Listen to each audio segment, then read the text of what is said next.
अरे माझा आणि सुगंधाचं बाळ गेलं. नंदिनी शिवप्पाची मुलगी आहे. आता तू लवकर बरा हो. आम्हाला सगळ्यांना आमचा पहिला नरसिंह हवाय. अरे नसतील कसं असायलाच पाहिजेत.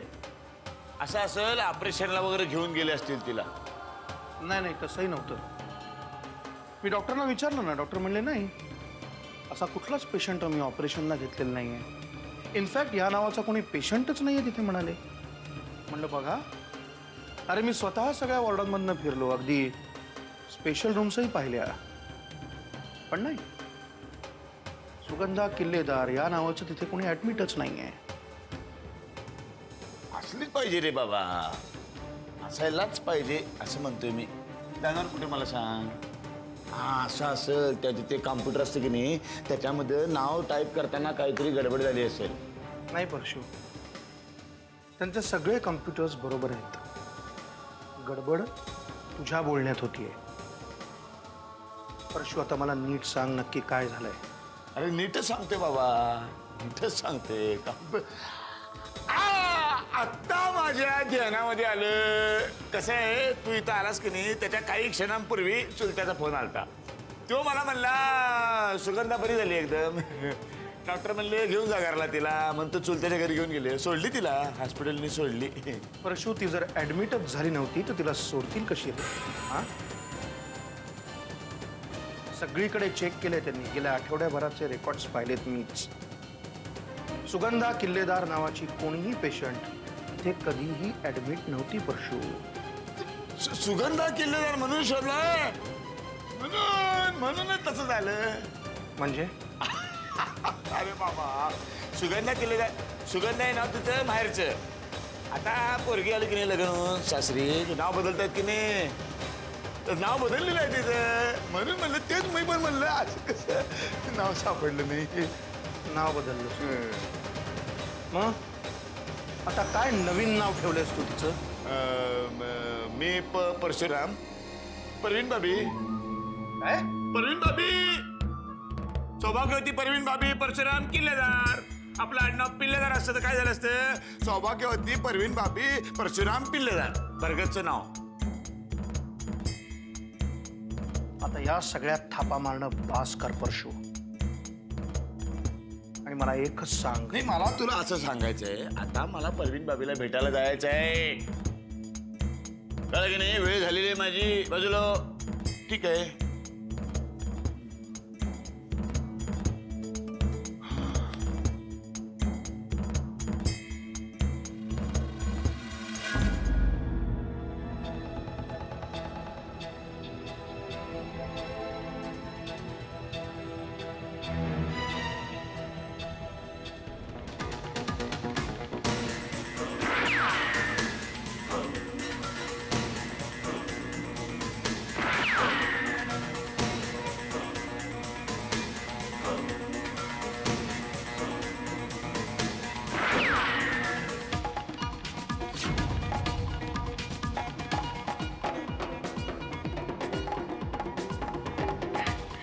स्वतःचा जीव धोक्यात टाकू नका.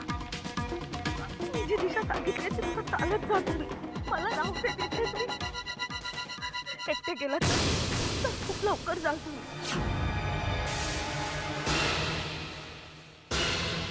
माझ्या बाबांना सांगा की मी त्यांचा शब्द मोडून नाही दिला. नंदिनी, मला माफ करा.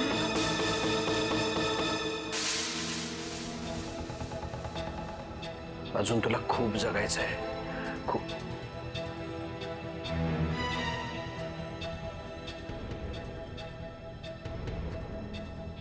नंदिनी, नंदिनी, नंदिनी, नंदिनी, नंदिनी.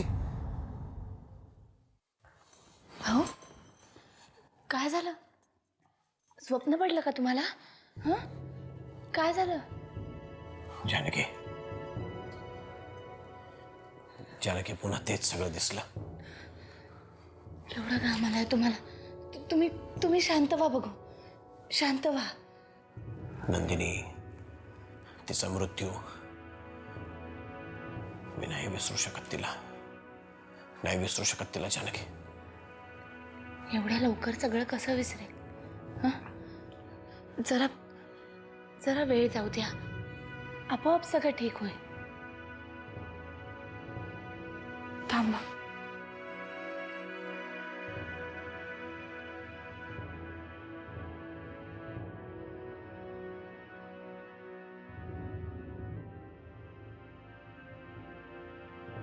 तुम्ही तुम्ही माझ्याबरोबर बाहेर येता का थोडा वेळ? बरं वाटेल.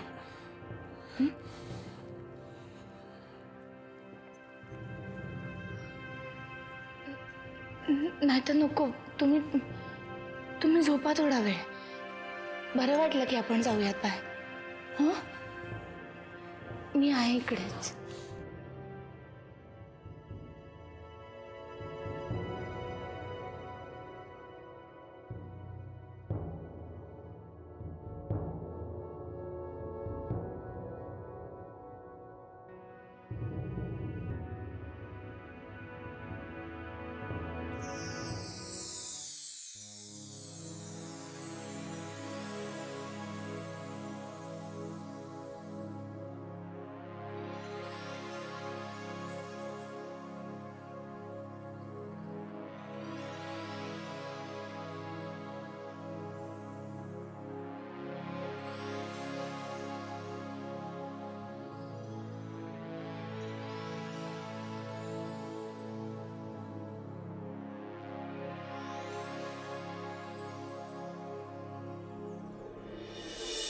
सुमित्रा, थांब जरा.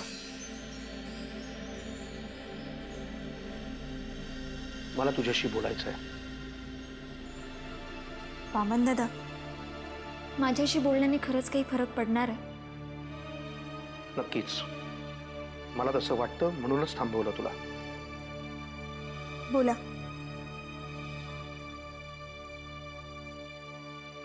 सुमित्रा, मला असं वाटतं तू आजच्या आज परशूच्या विरुद्ध कोर्टात केस दाखल कर. पुढे काय करायचं ते सगळं मी पाहून घेईन. पण वामन दादा, माझी कोणाबद्दलही काहीही तक्रार नाहीये. आणि तुम्ही एक गोष्ट विसरताय, मला न्याय देण्याच्या नादात तुम्ही दुसऱ्या कोणावर तरी अन्याय करताय. तू जर सुगंधाविषयी म्हणत असशील तर मला तिच्याशी काहीही घेणं देणं नाहीये. परशू जे वागलाय ना त्याची शिक्षा त्याला मिळायलाच हवी. नाही वामन दादा, पण मला ना या वादात पडायचंच नाही. मला आणि माझ्या मुलीला आमच्या पद्धतीने जगू द्या बास. सुमित्रा, तुझ्या मुलीच्या भविष्याचा विचार करूनच मी जे सांगतोय ते सांगतोय ना. मला तर आता जवळजवळ खात्री पटली आहे की या सुगंधा प्रकरणात काहीतरी गडबड आहे. वामन दादा, मला विचार करायला थोडा वेळ हवा. I understand. विचार कर. आणि एक लक्षात ठेव, तू जो काही निर्णय घेशील मी तुझ्या पाठीशी नक्की आहे.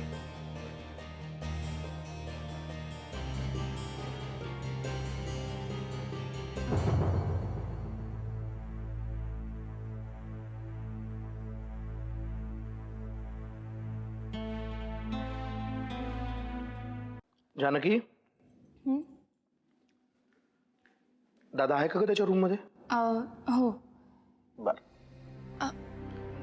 वामन दादा, हा, काही बोलायचं होतं का? जरा महत्वाचं बोलायचं होतं त्याच्याशीच. कशाबद्दल?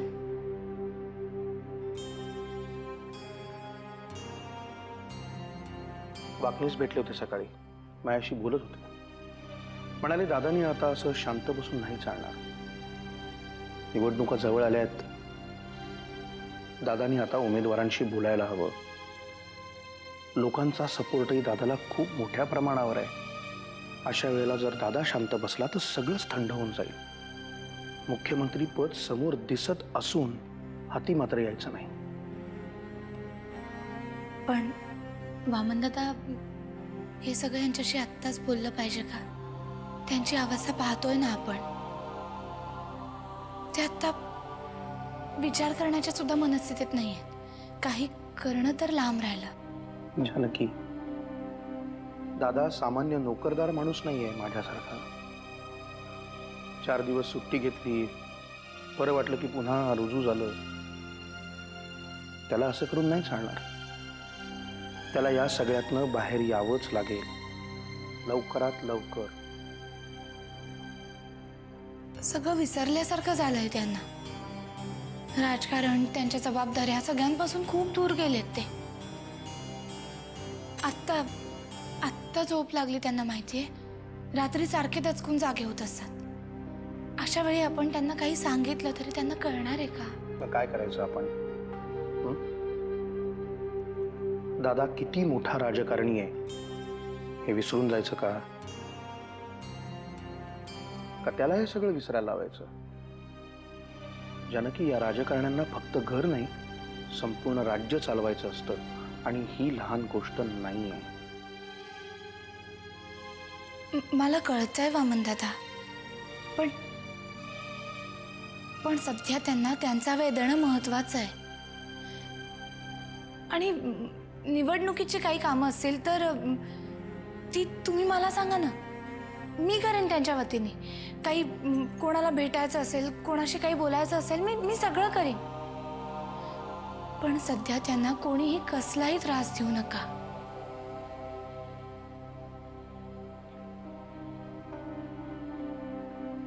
जानकी,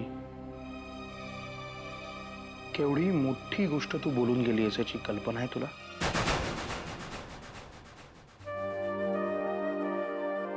गरज माणसाला सगळं करायला शिकवते वामन दादा. आणि जर सध्याची गरज असं सांगत असेल की मी यांच्या वतीने कामात लक्ष घातलं पाहिजे, तर मी तेही करेन.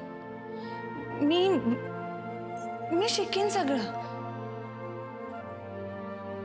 फक्त तुम्ही माझ्या बरोबर राहा.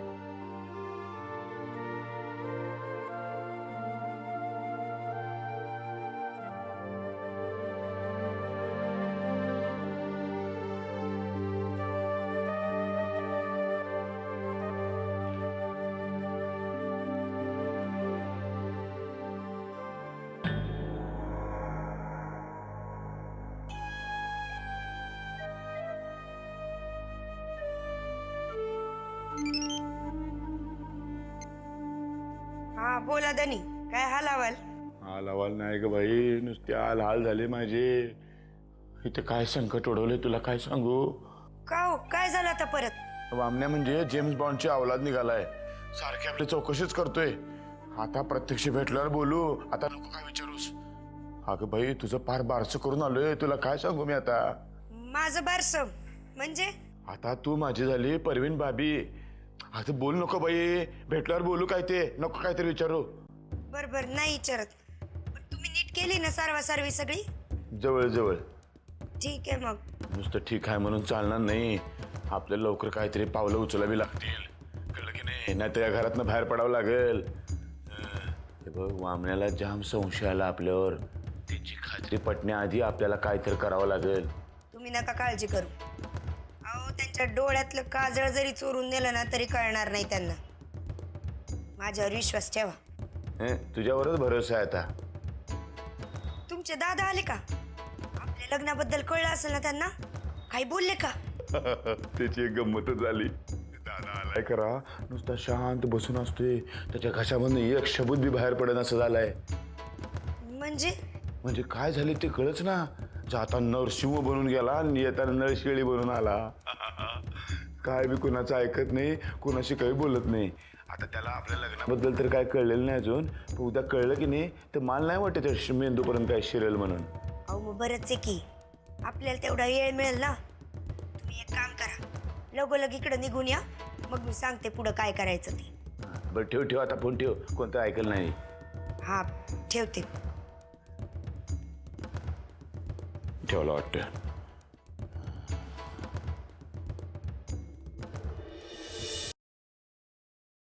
आत्या, विश्वास ठेव माझ्यावर. मी जे सांगतोय त्यातला शब्दन शब्द खरा आहे. मी स्वतः जाऊन खात्री करून आलोय त्या अमरज्योती हॉस्पिटलमध्ये. सुगंधा नावाची कुठलीही पेशंट तिथे कधीही नव्हती. अरे मग सरळ जा विचारायचास ना परशूला. विचारला ना, नालायकासारखी उडवीची उत्तरं दिली त्यांनी.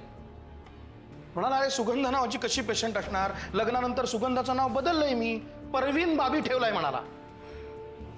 माजलाय ग, माजलाय, दुसरं काही नाही. मी सुमित्रालाही सांगितलं, म्हटलं तू एक तक्रार कर त्याच्या विरोधात, पुढचं सगळं मी बघून घेतो.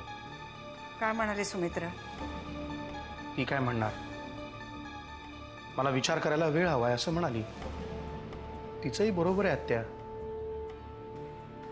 पण आत्या मी तुला आधीही सांगत होतो, आपणच जाऊया ना सरळ पोलिसात, मग बघ कसा वठणीवर येईल तो. मी नरसिंहावर अवलंबून होते रे, पण त्याची सध्याची अवस्था पाहता कसं बोलायचं रे त्याच्याशी? अगं पण आत्या काहीतरी करावं लागेलच ना. नरसिंह बरा झाला की घेईल काय तो निर्णय. नाही आत्या, ह्या वेळेला मी तुझं ऐकणार नाही. असाच वेळ जात राहिला ना तर शेवटी चिघळेल हे प्रकरण अजून. आत्या, या सगळ्याचं काय करायचं ते आता ह्यापुढे मी बघतो. प्लीज येतो.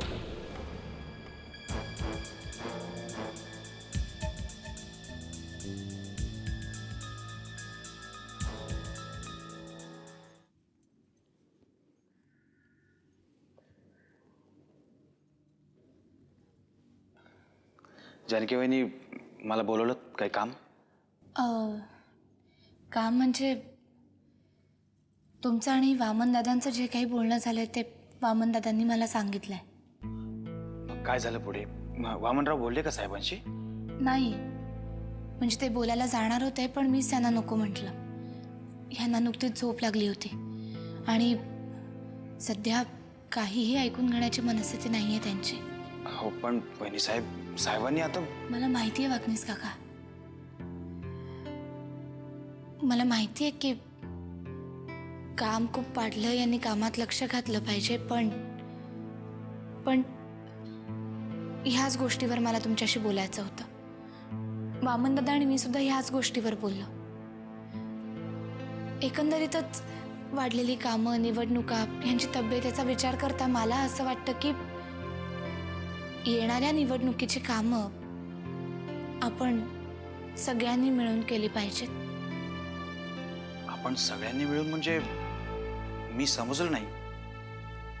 सगळ्यांनी मिळून म्हणजे तुम्ही वामनदादा तर कामं करताच आहात, पण गरज पडली तर मी सुद्धा यांच्या वतीने त्याच्यामध्ये उतरलं पाहिजे.